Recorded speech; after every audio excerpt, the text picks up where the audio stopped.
I have some good news for you, Chiefs Kingdom. Chris Jones is back in the fold. We just found out about this, so go check whatever you need to check, whether it's the news reports. I'm using my sources, Adam Schefter of ESPN, who did announce that it is a one-year deal. Chris Jones is going to be back in the fold and is expected to play this week against the Jacksonville Jaguars. This is where it comes down to. Now, this is a report, I think, through Adam, from the Katz brothers themselves. Have not seen anything from the team as of this moment, but that is something that could change at any second. So just want to give you the breakdown. It looks like it's a one-year deal, which means a couple of things. One, I doubt that there's going to be any way that there's relief from what we're going to see in terms of the cap space. That's likely going to limit any kind of additional signings, that kind of thing. But you do get Chris Jones back. What it also means is that we're looking and expecting to probably have to see the tag coming up next year. Don't think there's any way around that at this point. I'm just double checking my inbox right now so that if the Chiefs have put out something official, I can update you on it, but I don't have that yet.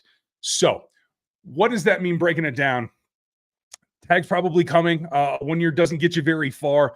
Definitely will be out of the 1 year extension would be a tack on. So you're going to be right back in the same situation after this season. Can you get it down enough to add another player? I doubt it, but we won't know until we see the details. And right now, it's so fast out there that we really don't have a good concept of the details yet. So going to get in there and give you guys an update as soon as I possibly can. Waiting here just for a little bit more information, as hoping that Chris is in the fold. What it means is what we saw last week, that certainly did make a difference. Now, I went on, and I do think that this is definitely something that we want to take in account. I thought that the defensive front played well in their first week matchup against the Detroit Lions. Obviously, a huge game, national audience, whole 9 yards. And as I'm sitting at my day job today, this is exactly where you would think maybe something would have gotten done if they played poorly. But I honestly didn't think that they did. So this is kind of a win-win situation for the fan base, for the guys on the team, for getting the ship corrected right now, in that you had a group of young players for the very most part, including FAU, George Karlaftis. We're going to talk about both those guys tonight on the RGR live stream Q&A with Dan and myself. We'll obviously be talking about Chris as well. But now you get Chris back on top of that. So that's a win-win. It's a plus. You're not substituting one thing for the other. You're getting to the point where you're going to have as close to full strength as you can get now. Plus, you have these players that have been developing. In a few weeks, you're going to get Charles Omenihu back. And so this looks like this is something that you can build upon. Now, the 1 year extension means that that likely adds on to next season. If you balanced it out, the money that Chris was looking for, again, until we know the numbers, we won't know if there's any room for anything else, but it's going to be the way that it is. In the meantime, you have to deal with what you have in-house. And I know there's a lot of concern about the wide receiver core and what's going on there. We'll talk about all that tonight. So, okay, thank you, Whiskey. I appreciate that. Looks like Spot Track's out there delivering some info as well. Looks like there has been a statement by Brett Veach and doesn't contain a ton of information, but thank you to Matt Derrick for posting that. Nick Jacobs and Taylor have reposted that as well. And according, let me see if I can get this to come in. Whiskey, thank you for tweeting that to me. I very much do appreciate that, buddy. I'll get that here on the screen just a second, folks, so that I can share that. Got to get it formatted because, X, or what used to be Twitter, is always a challenge. And okay, let me share that, and we'll put it on here and we'll look at it together. I have not even had a chance to read it myself yet, but hey, that's why this stuff happens during the day. It's kind of fun to do these extra lives, because here is the statement. Okay, so not quite as expected the outcome is. This is from Spot Track talking about the Chris Jones deal. But Jones finds his way to get more money, and the Chiefs get their most important defensive player back on the field in the fold. In total, Chris Jones lost $500,000 in workout bonus.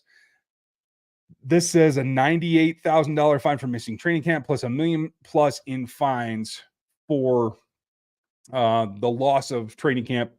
That's $50,000 a day is what it was, and then plus the $1 million fine for missing the week 1 game check. So seriously, 2.3-ish is about what it's going to come out at. Um, that's a pretty hefty loss for him. This does not talk about the extension. The money that's going to be in the extension is going to be, I think, the really interesting part is how much is there.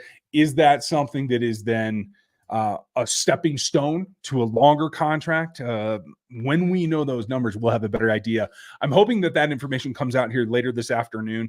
I'll be on live with Dan at 7 Central, so I know you guys will all be back. I want you to come in and join in with this because it'll be a great conversation, and it'll really give us a better idea once we get there. But since this happened on a slow point in my day, it made perfect sense to jump in here.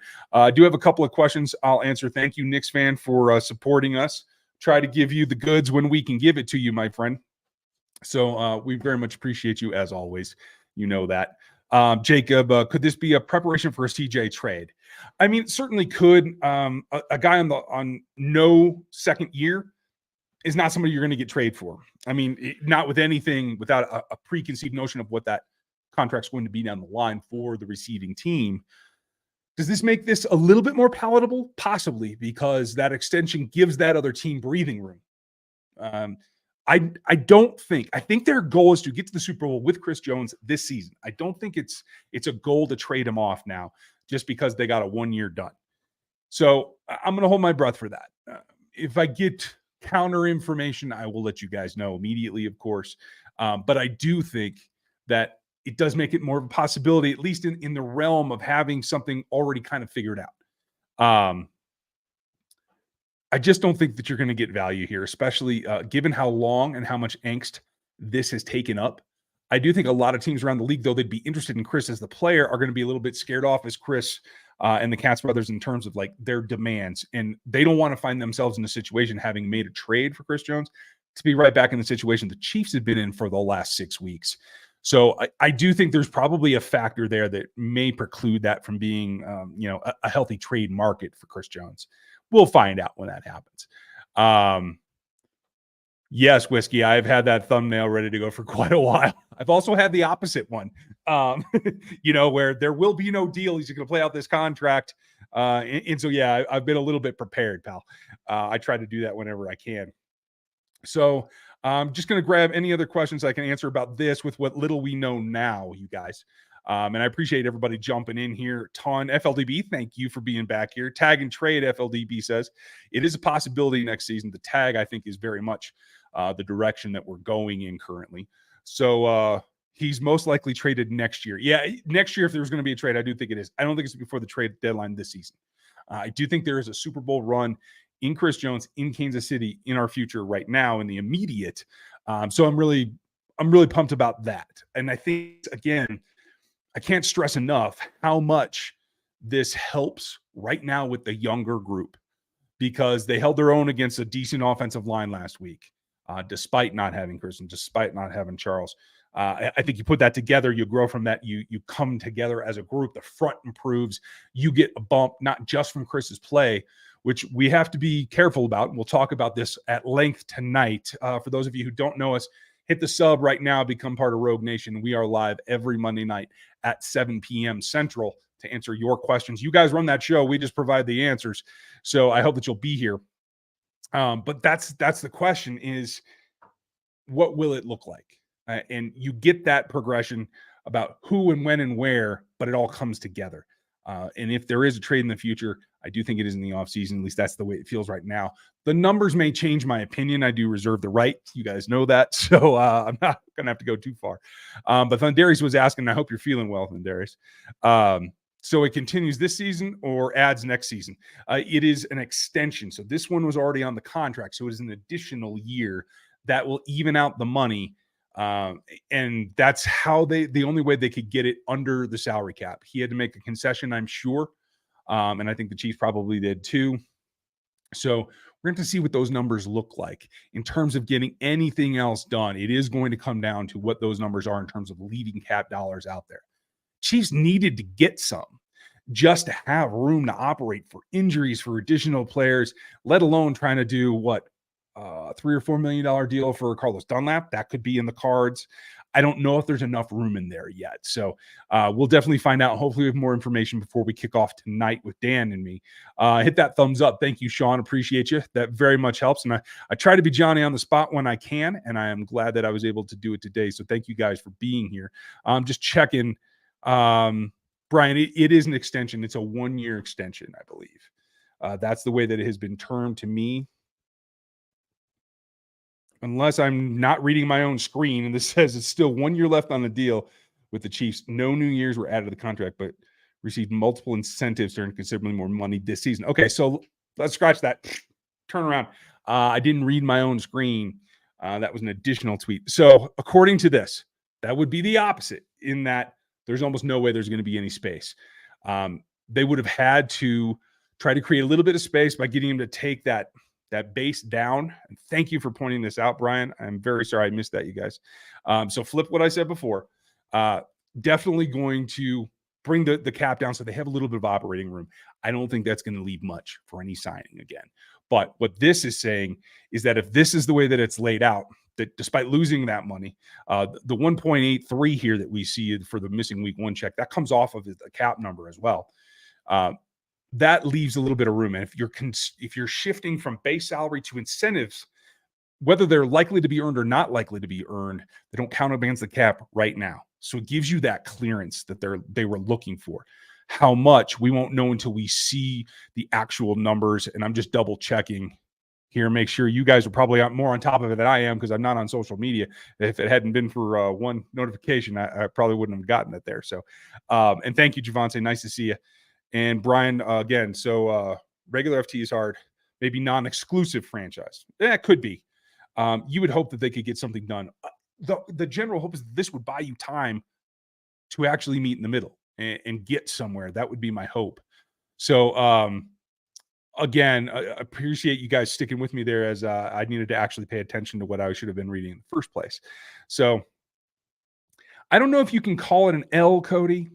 My guess would be that it is, only because they didn't get anything like they wanted. Not likely, even with the incentives, if they're all met, my guess is it's nowhere near being able to match the money he was asking for. And clearly it's not the time that he was looking for. And again, apologies, I didn't read this better the first time. But with Schefter saying that with 1 year left and no additional years, I'm actually a little bit flabbergasted by that. So this is what happens when you try to react in instant time. So thanks for bearing with me. Again, hopefully we'll have more details sorted out for the show later tonight. But that is definitely, I think, where the team needed to get something done. They had to make incentive-laden concessions to Chris, which will come back and have to go on the further cap chart for next year. I think Chris Clark and I will break that down on Locked On Chiefs coming up here. Not too far away out on that one, to tell you the truth. So jump over to Locked On Chiefs, get subbed over there as well.